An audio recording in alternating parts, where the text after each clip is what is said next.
बाबा ने कई बार कहा है कि मन की इच्छा यह बहुत बड़ी बात होती है और मन की इच्छा के अनुसार बहुत बड़ी बड़ी घटनाएं हो सकती हैं। पूरा किसी का जीवन बदल सकता है, पूरा ऐसा कुछ हो सकता है कि सारा वातावरण ही बदल गया। तो मैं एक छोटी सी घटना सुनाना चाहूँगा। किसी गांव में गंगा के किनारे एक छोटी सी बस्ती थी। उस बस्ती में एक छोटा सा परिवार, उसे अध्यात्म के विषय में कोई जानकारी नहीं, लेकिन संभवतः कई जन्म पहले वह छोटी सी एक बालिका, कई जन्म पहले उसने कुछ साधना कर रखी थी,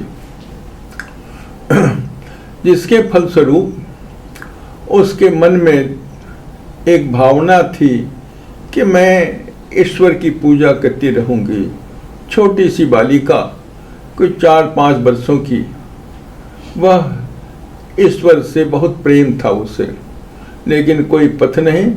वह ये समझती थी कि मंदिरों में ही ईश्वर का वास है। तो गांव में एक छोटा सा मंदिर था शिव का। उसी मंदिर में वो सुबह सुबह स्नान करके गंगा नदी में वहाँ जा कर के कुछ फूल चढ़ा के आती थी। समझती थी कि इसमें हमारा काम हो जाएगा, और मन ही मन मुझे समझती थी, सोचती थी कि मैं तो नहीं समझती हूँ कि भगवान क्या है, ईश्वर क्या है, लेकिन मेरे मन में ईश्वर के प्रति बहुत अच्छी धारणा है। मैं उनके प्रति बहुत प्रेम है, और भक्ति भाव अगर ईश्वर हमें दे दें तो मेरे लिए बहुत बड़ी बात होगी। छोटी सी बालिका के मन में यह बात जमी बैठी पड़ी थी। वह बालिका थोड़ी बड़ी होती है तो उसके माताजी का देहांत हो जाता, लेकिन वह अपने नित्य क्रिया में सुबह सुबह उठना, गंगा में स्नान करना और उस मंदिर में 2 फूल चढ़ा के आ जाना, यह काम कभी छोड़ती नहीं थी। जब उसकी माताजी का देहांत हो जाता है तो पिताजी सोचते हैं कि परिवार कैसे चलेगा। तो उसने एक दूसरा विवाह कर लिया। विवाह करने के बाद कुछ दिन तो ठीक चले, कुछ बाद में वह जिसकी बीमाता हुई तो वह इसको बहुत परेशान करती थी। इतनी परेशानी कि बेचारी छोटी सी बालिका, उसे भोजन न मिले समय पर, और घर का सारा काम काज उसे अकेला देखना पड़ता था। तो बीच बीच में वह बेरहमी से उस बालिका की बहुत पिटाई करती थी। पिता बहुत चाह करके भी कुछ नहीं कर पाते थे, लेकिन वह अपनी दिनचर्या में जो सुबह का स्नान और मंदिर में पूजा चढ़ाना, 2 फूल चढ़ाना, यह भूलती नहीं थी।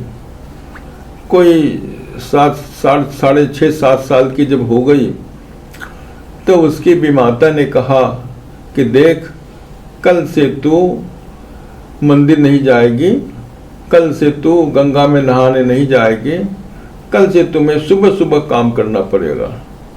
उसने कहा कि माँ देखो, मुझे मंदिर तो जाने दो, इससे मत रोको। तो माँ ने उसे थप्पड़ लगाए, बोला मेरी बात मानना पड़ेगा। वो बेचारी असहाय थी, पिता भी उसकी मदद में नहीं आते थे। उसने सोचा कि मुझे तो सुबह 5 बजे से काम करना है ना। सुबह तड़के 4 बजे उठती थी, गंगा में दौड़ के भाग के स्नान करना और 2 फूल मंदिर में चढ़ा देना, इसको कभी उसने बंद नहीं किया। उसकी बीमाता को कुछ पता नहीं होता था, पिता को भी मालूम नहीं होता था कि कब वो जाती है कब आती है। फिर भी सोचा चलो सुबह 5 बजे से हमारा काम तो कर देती है तो ठीक ठाक है, कोई बात नहीं। तो तो यह क्रम कई दिन तक, कई महीने तक चलता रहा। बारिश का मौसम आया तो भी वो भीगते हुए स्नान जाके करना नदी में और जाकर के 2 फूल चढ़ाना, यह कभी उसने छोड़ा नहीं, कभी इसमें अपवाद नहीं हुआ। सुबह सुबह एक दिन अंधेरे में, थोड़ी बारिश हो रही थी, अंधेरा, सुबह का 4 बजे अंधेरा अंधेरा था। वह नदी जाती है, स्नान करके आती है, सोचती है यह जो पौधा है इसमें बड़े अच्छे अच्छे फूल लगे हैं, इससे आज 2 फूल लेकर के और भगवान पर चढ़ाऊंगी। यही सोच करके वो आगे बढ़ती है। उसे पता नहीं वहाँ पर क्या घटना हो सकती है। जब वो फूल के पेड़ के पास पहुँचती है तो एक नाग सांप ने उसके दाहिने पैरों में काट लिया। वह समझती है कि अब तो मैं मर ही जाऊंगी, लेकिन उसने सब कुछ भूल करके, नाग सांप जब काटेगा उसका विष चढ़ जाएगा तो सांप वहां से भाग नहीं पाता है। अब सांप भी वहां पड़ा हुआ है, वह देख भी रही है, लेकिन भागती भागती सबसे पहले उस फूल को के अब उस भगवान के मंदिर में, उस शिव मंदिर में वो चढ़ा करके और भागती हुई जाती है। बापू बापू, सांप ने मुझे काट लियो। बापू कहता है कि सांप ने काट लियो, चलो देखता हूँ। वह देखता है कि सांप वहीं पर पड़ा हुआ है। बापू को गुस्सा आता है। बापू ने डंडे से सांप को मार दिया और इसे कंधे पर लेकर के जहाँ तहाँ ओझा गुने के पास भागता है कि मेरी बिटिया को बचा ले, मेरी बिटिया को बचा ले। इसे तो नाग सांप ने काट लिया। सांप को एक छोटे से मिट्टी के बर्तन में रख करके बांध देता है, उसका मुंह बांध करके रख देता है। बहुत उपचार के बाद भी उसको लोगों ने वो बचा नहीं पाए कोई। ओझा गुनी भी कहता है कि मेरे हाथ की बस की बात नहीं, विष बहुत ज़्यादा चढ़ गया, कोई उपाय नहीं। गांव में कोई डॉक्टर थे नहीं। उसने सोचा अब क्या किया जाए। गांव के लोग इकट्ठे होते हैं, कहते हैं इसकी तो मृत्यु हो गई, अब क्या करना है। लेकिन जब गांव में यह विश्वास है कि सांप को काटने के बाद उस मृतदेह को कोई न दफनाते हैं न कोई जलाते हैं, उसे केले के बड़े बड़े थंब को बांध करके एक बड़ा सा उसका ये बनाते हैं और उसी पर उस शरीर को रख करके रस्सियों में बांध करके उसको नदी में बहा देते हैं। तो ये बेचारी जो छोटी सी बालिका थी, अब वो तो लोगों ने समझा यह मृत हो गई। उसका देह उसी तरह से रस्सियों में बांध दिया गया। मिट्टी के बर्तन में उस मरे हुए सांप को भी रख दिया गया और उसके शरीर को पानी में लोगों ने बहा दिया। पिता बहुत दुखित हुआ, लेकिन उसके पास कोई रास्ता नहीं था। गांव के लोग भी बहुत दुखित हुए कि बड़ी अच्छी बिटिया थी, बेचारी चली गई, भगवान ने उसे उठा लिया। उसका शरीर उसी बांस के थंब पर, केले के थंब पर बहता हुआ 10-15 दिन तक नदी में बहता रहा। काफी दिनों के बाद बारिश हुई और उसका एक तरफ तो आकाश से पानी बरसा, उसके शरीर पर लगा, दूसरी तरफ उसका जो पैर था वह गंगा के पानी में झूल रहा था, पानी से भीग रहा था।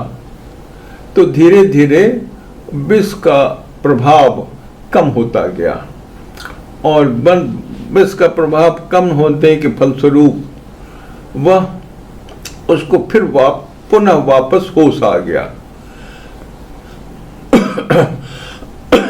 वो अपने आप को देखती है कि उसका शरीर तो रस्सियों में बंधा हुआ है, चारों तरफ पानी ही पानी है।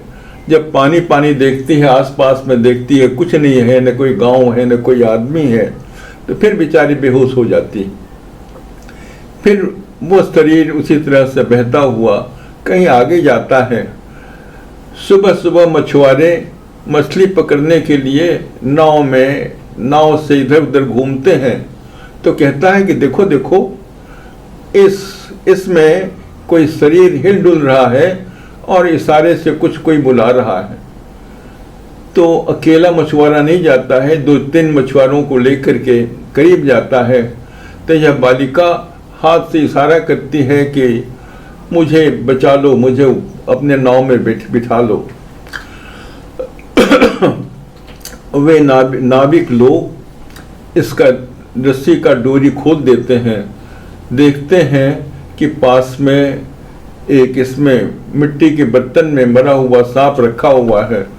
वो लोग समझ गए, गांव के लोग थे, कि इस बच्ची को सांप ने काटा होगा और इसलिए शरीर को बहा दिया गया होगा। बड़े खुश होकर के वो बिटिया, वो बालिका उस नाविक के नाव में बैठ जाती। वो लोग पूछते हैं तुम्हारा क्या नाम है, तुम कहाँ से आई, किस गांव में रहती थी। सारी बात वो भूल चुकी थी, सारी बात बिल्कुल भूल चुकी थी। वो भाषा भी कुछ नहीं बोल पा रही है, सारी बात वो भूल गई। लेकिन इतनी अच्छी बिटिया, इतनी अच्छी वो बालिका कि उन लोगों ने बहुत प्यार से अपने घर में रखा, वहाँ बहुत प्यार से रखा। वो गंगा नदी से बहते बहते जमुना नदी में पहुँच गई थी। तो गांव के लोगों ने उसका नाम दे दिया जमुना देवी। जमुना देवी में मिली तो गांव के लोगों ने उनको जमुना देवी नाम दे दिया।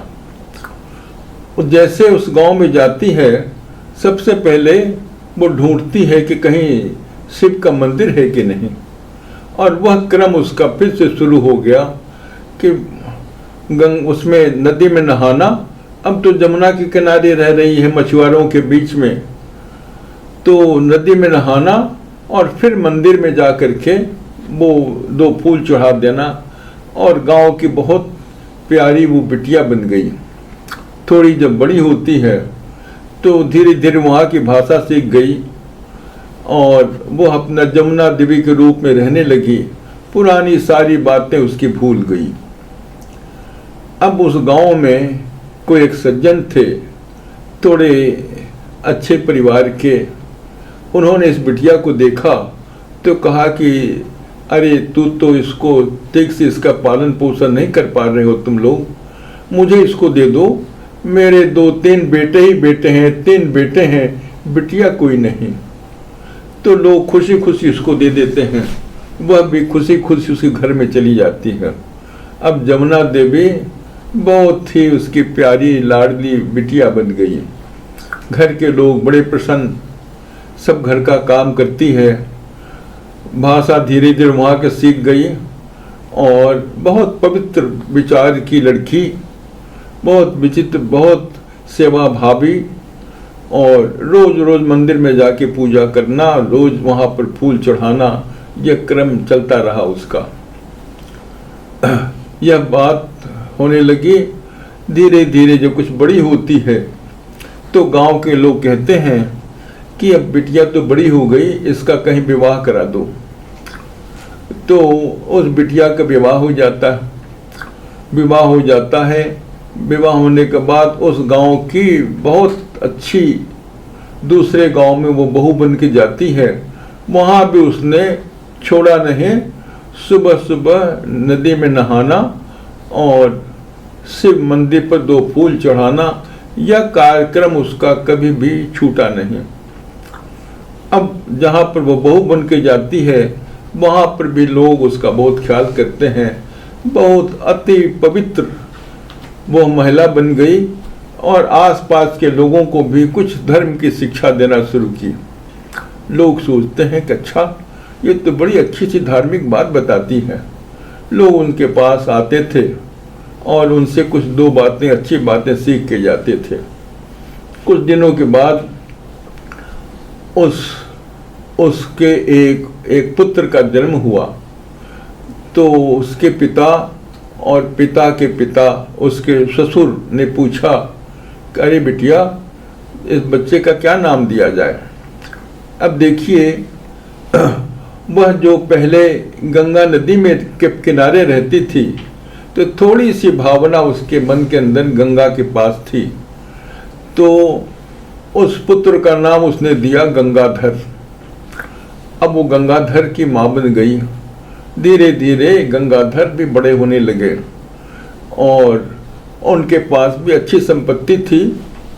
अब वो जो बड़े हुए तो दूसरे शहर में गंगाधर चले जाते हैं, वहीं पर रहने लगते हैं। काफ़ी वर्षों के बाद जब गंगाधर भी बड़े होते हैं, उनका भी विवाह होता है। अब गंगाधर का भी एक पुत्र हुआ, श्रीनिवास उसका नाम उसकी दादी माँ ने दिया।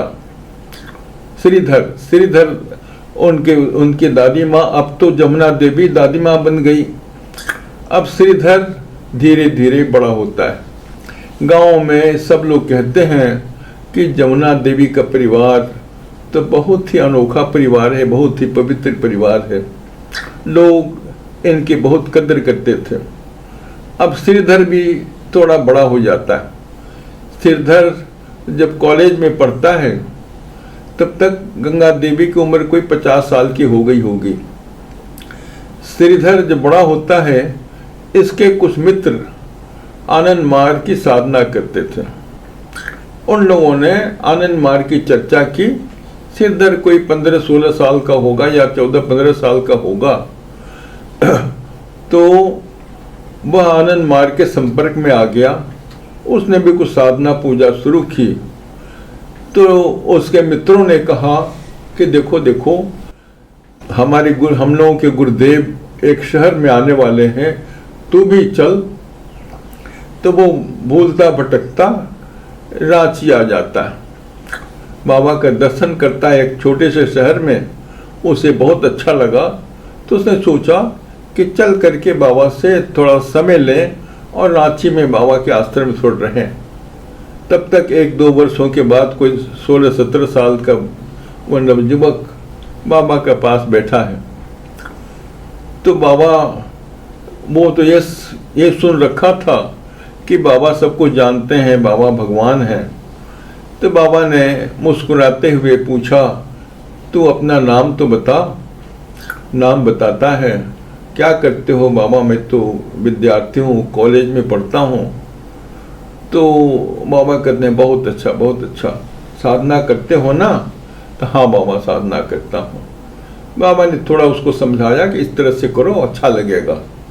तो बाबा ने उससे सारी बातें बताई। तब बाबा कहते हैं, बाहर देखो तो और लोग हैं क्या? तो हम लोग भी वहीं पर थे। तो बाबा ने कहा, उन लोग सब लोगों को बुला लो। तो जब हम लोग अंदर जाते हैं, तो वह बालक भी वहाँ बैठता है। कोई 5-7 लोग वहाँ पर बैठे हैं। बाबा फिर उससे पूछते हैं, अच्छा बताओ, तुम यहाँ कैसे करते हो, वहाँ कैसे करते हो? उसके मन में थोड़ा भ्रम हो गया कि बाबा अगर भगवान हैं तो ये सारी बातें क्यों पूछ रहे हैं, उन्हें तो सब पता होना चाहिए। बाबा अचानक कहते हैं कि श्रीधर, एक बात बताओ, तुम जमुना देवी को जानते हो क्या? तो कहता है, बाबा जमुना देवी तो मेरी दादी माँ का नाम है। अच्छा, ये तो बहुत जानकार है। फिर कहते हैं, अच्छा उस परिवार में गंगाधर भी कोई है? हाँ बाबा, वो तो मेरे पिता का नाम।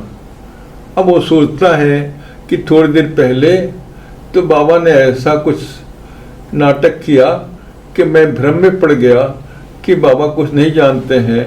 बाबा मेरी दादी माँ का नाम जानते हैं, मेरे पिता का नाम जानते हैं। वो हंसने लगता है, बाबा भी मुस्कुराने लगते हैं। तो कहते हैं, बैठो बैठो बैठो, सभी बैठो, मेरी बातों को थोड़ा ध्यान से सुनो। तो बाबा कहते हैं, एक छोटी सी बालिका, गंगा किनारे रहने वाली, वह रोज भगवान शिव कि मंदिर में जा करके नदी में नहा करके शिव के ऊपर वो 2 फूल चढ़ा के आती थी। उसके पिता का देहांत हो जाता है और उसके घर में विमाता आ जाती हैं। विमाता उस बालिका को बहुत परेशान करती हैं और इतना परेशान करती हैं कि उसे मंदिरों में जाने से भी रोक लगाती हैं, लेकिन वो बालिका नहीं सुनती है। सुबह 4 बजे तड़के उठ करके रोज जाती है, नदी में नहा करके आती है और शिव पर फूल चढ़ाती है। एक दिन उस बालिका के दाहिने पैर में नाग ने काट लिया। बालिका को लोगों ने समझा कि इसकी मृत्यु घट गई। गांव वालों ने, उसके पिता ने केले के थंब पर उसे लिटा करके डोरियों में बांध करके मरे हुए सांप को वहाँ पास में रख करके और उसमें नदी में बहा देते हैं। नदी में बहने के बाद काफ़ी दिनों के बाद उसे होश आता है। लोग उसे ले आते हैं अपने पास और लोग जो मछुआरे हैं उस बालिका का नाम जमुना देवी दे देते हैं।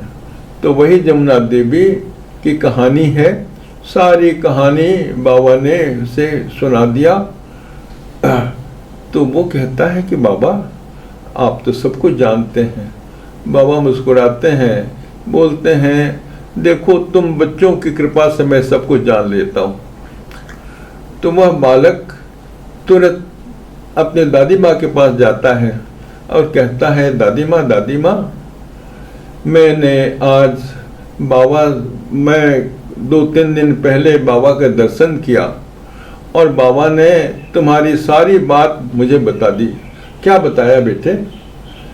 तो वो सब जब बालक वो बताता है, सिरधर बताता है ऐसा ऐसा हुआ तुम्हारे पास, सारी घटना उसके आंखों के सामने अब तैर रही है। तो वो कहती है अच्छा तुम्हारे बाबा तो सब कुछ जानते हैं, तो मुझे भी उनके पास ले चलो ना। तो कहता है कि दादी माँ दीक्षा लेनी पड़ेगी। लेकिन हाँ चलो, दीक्षा लेने में कोई दिक्कत नहीं। उनकी दीक्षा होती है। अब साधना में ऐसे रम गई, आनंद नगर में धर्म महाचक्र हो रहा है। श्रीधर और गंगाधर साथ में नहीं आया। श्रीधर अपनी दादी माँ को लेकर के आनंद नगर पहुंच जाता है धर्म महाचक्र में। वह जहाँ दीदियाँ बैठती थी बिल्कुल पीछे बैठ करके वह इंतजार कर रही है कि बाबा को तो कुछ दूर से ही सही मैं देख तो लूँगी। जैसे बाबा को देखती है सारी घटना उसकी आंखों के सामने घूमने लगती है। तो कहती है, वो देख रही है कि जब मुझे सांप ने काटा था मैं भाग करके भगवान शिव के मंदिर में जाती हूँ और 2 फूल चढ़ाती हूँ, तो इन्होंने तो अपने हाथ से फूल मेरे हाथ से ले लिए और उन्होंने मुझसे कहा कि भाग के जा अपने बापू को बता तो दे। और जब तक मुझे होश रहा तब तक मैं देख रही हूँ कि यही बाबा मेरे इर्द गिर्द आ रहे हैं, जा रहे हैं। मेरे हाथों पर, मेरे सिर पर अपना हाथ उन्होंने रख दिया है। और जब मेरा थोड़ा होश हुआ, जब नदी में मैं बहती जा रही थी, थोड़ा होश हुआ तो देख रही हूँ कि यही तो बाबा मेरे सिर के पास बैठे हुए हैं और कहते हैं चिंता मत कर, मैं तेरे साथ हूँ। और जब भी मैं आज भी जब से मुझे होश हुआ और जब मैं इस घर में आई तब से जब भी मैं शिव मंदिर में 2 फूल चढ़ाती हूँ तो यही बाबा अपने हाथ से ले लेते हैं। मैं तो शिव के मंदिर को कोई पहचानती भी नहीं, इन्हीं को तो मैं तब से देख रही हूँ, वही बाबा हैं। अच्छा, ऐसा सोचते सोचते वो चली गई थोड़े ट्रांस में। बाबा को देखती देखती वो ट्रांस में चली गई। फिर जब उसे होश हुआ तो देखती है कि बाबा प्रवचन दे रहे हैं। तो वो उन्होंने कभी देखा नहीं था बाबा को बराबर मुद्रा देते हुए।